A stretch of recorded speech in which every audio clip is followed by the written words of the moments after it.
Hello ratbags, it's Jade. Welcome to a Ghost of Tsushima guide. Today I'm going to be showing you how to get the longbow and explosive arrows. So before I show you the rest, please make sure you like the video, help support me covering even more open world games, and let's dive into what is one of the most deadly weapons in the game.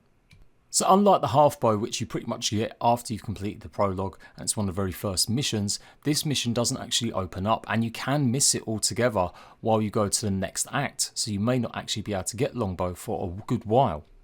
So to avoid that happening, what you need to do is complete the Warrior's Code, the Tale of Ishikawa, the Tale of Lady Masako, and Blood on the Grass. Now I found actually you only need to complete 3 of them and it opened up.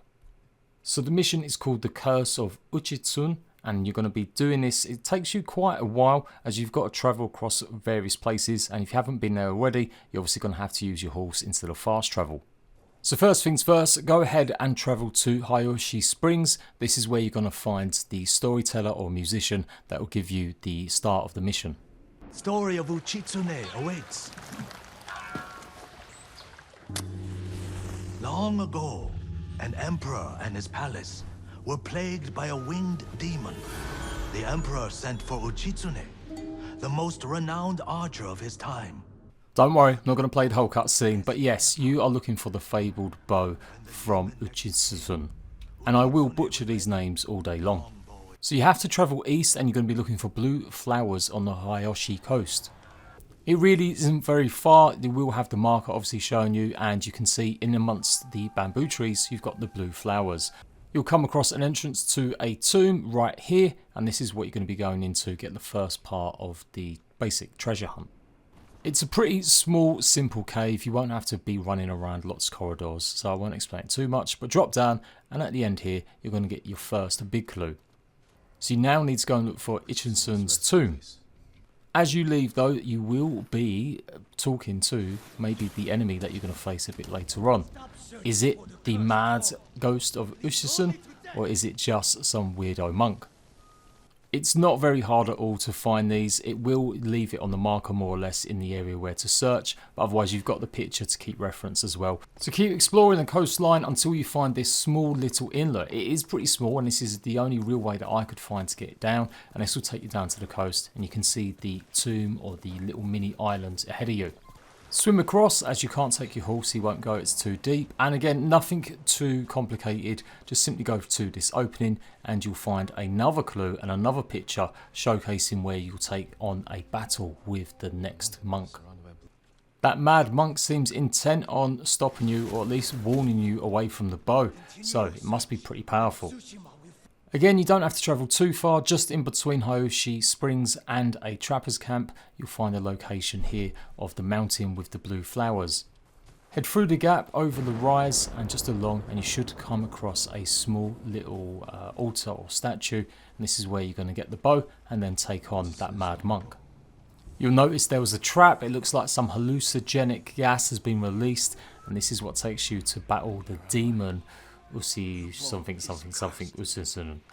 is obviously the mad monk, but defeat him and you will have the bow. It shouldn't be too hard. You can probably get away with using the stone stance. The one difficulty I did have was he dodged quite a bit more than I've had in other encounters. But a few riposts and you'll take him out and you get the bow.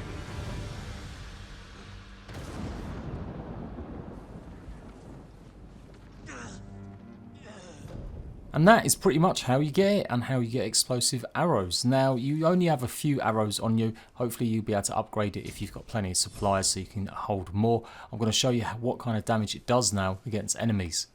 Although let's go over the upgrades first. So you can see the damage is pretty high, the draw speed's pretty slow. You can't use it while crouched, it is a little bit slower to use, but it does automatically zoom in on enemies. So it is really good obviously for long distances, and for definitely you can just use normal arrows as well. You don't have to use the explosive arrows.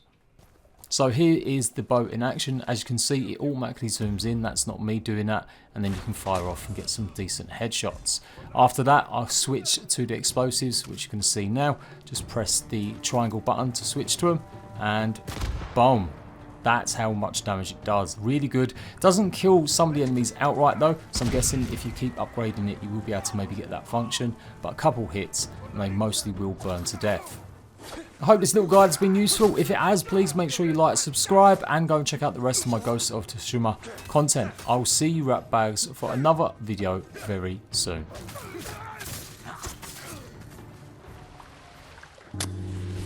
Long ago, an emperor and his palace were plagued by a winged demon. The emperor sent for Uchitsune, the most renowned archer of his time, who wielded a bow blessed by a kami.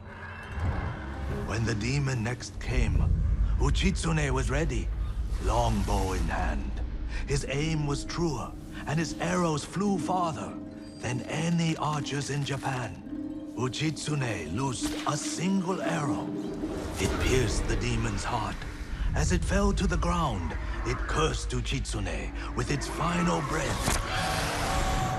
Soon after, Uchitsune saw the forms of the demon everywhere. His legendary bow never missed, but each arrow that hit its mark was met with a very human scream. The trail of bodies led to his capture. Though many called for Uchitsune's death, the emperor felt pity for him. Uchitsune was banished to Tsushima Island. He died years later, alone and forgotten by all but a few.